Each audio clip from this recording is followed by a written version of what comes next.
नहमदहु व नसल्ली अला रसूलिहिल करीम अम्मा बाद। 23 अगस्त को हिंदुस्तान का चंद्रयान 3 चांद पर लैंड किया और उस जगह लैंड किया जहां अभी तक कोई और लैंड करके न किया था, यानी चांद के जनूबी पोल पर लैंड किया। ये डार्क हिस्सा है और हमारा मुल्क चौथा मुल्क बन गया जो चांद पर गया है। मैं उनको मुबारकबाद देता हूं इसलिए कि हमारा भी मुल्क है। इस सिलसिले में चंद बातें अर्ज कर दूं। पहली बात यह है कि फिजाओं में करोड़ों सूरज है और इस सूरज में गैस है। गैस जलता है तो उससे रोशनी पैदा होती है, गर्मी पैदा होती है और मगनातीस पैदा होता है खास। और मगनातीस को जैसे सारे सूरज फिजाओं में घूम रहे हैं, मुअल्लक है। करोड़ों सूरज को अल्लाह ने पैदा किया और फिजाओं में है, मुअल्लक है, किसी चीज पर अटका हुआ नहीं है। उसी के साथ हमारी जमीन भी है, सूरज के साथ कई सैयारों के साथ ये भी है। और जमीन का एक हिस्सा चांद है। कुछ लोगों का कहना है कि 4.5 अरब साल पहले चांद जमीन से अलग हुआ और वो अलग गर्दिश करना शुरू कर दिया, तो ये चांद का ही गोया के हिस्सा है। ये ज्यादा से ज्यादा इसकी उम्र चांद की 4 अरब 53 करोड़ साल है, 4 अरब 53 करोड़ साल।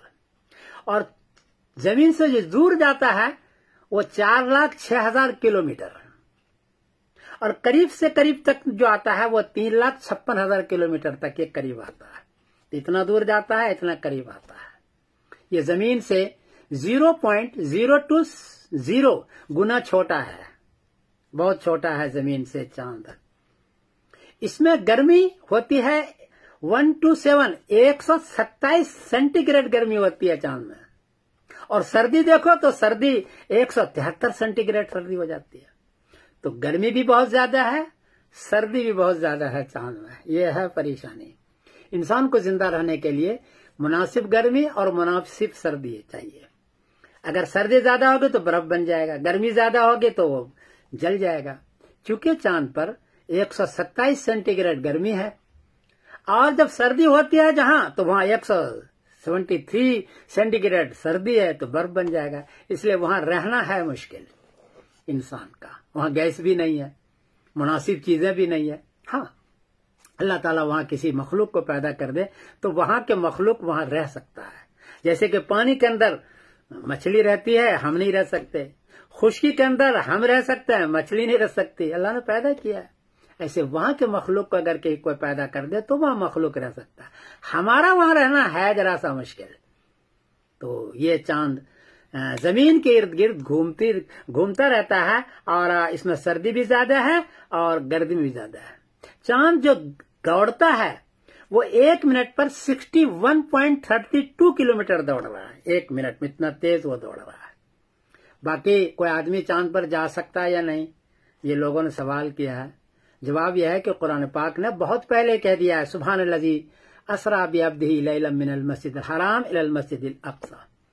पाक है वो ज़ात जो नबी करीम सल्लल्लाहु अलैहि वसल्लम से मस्जिद हराम से उठाया, मक्के मुकर्रमा से, और मस्जिद अक़सा ले गए और वहां से मेराज पर आसमान पर ले गए। तो जो खुदा आसमान पर हुज़ूर पाक सल्लल्लाहु अलैहि वसल्लम को जिंदा जावेद ले जा सकता है, उस खुदा की कुदरत है कि कोई आदमी चांद पर भी जा सकता है। चांद को ज्यादा दूर भी नहीं है, वो तो 4,06,000 किलोमीटर ज्यादा दूर है। तो 4,06,000 किलोमीटर इस दौर में जाया जा सकता है, मशीन जा सकती है। इसलिए कोई इनकार की चीज नहीं है कि भी जा सकता है या नहीं जा सकता, ऐसा कुछ नहीं है। जा सकता है, कुरान पाक ने बहुत पहले कह दिया है कि जा सकता है, इसलिए वो कोई इनकार की नहीं। अलबत्ता वहां रहना है मुश्किल। तो ये चंद चीजें थी जो मैं अर्ज कर चुका हूं। और अल्लाह तआला की कुदरत देख ले कि करोड़ों सूरज को उसने पैदा किया, फिजा में मुअल्लक है और पता नहीं वहां हयात है कि नहीं। ये जो कुछ मैंने बयान किया ये साइंसी तहकीकात है। मून विकिपीडिया पर ये सारी तहकीक मौजूद है, आप खुद भी जाके वहां ले सकते हैं। मैं समीरुद्दीन कासमी बोल रहा हूँ मानचेस्टर इंग्लैंड से। कोई गलती हुई तो माफ करना। अस्सलाम वालेकुम वरहमतुल्लाहि वबरकातुहू।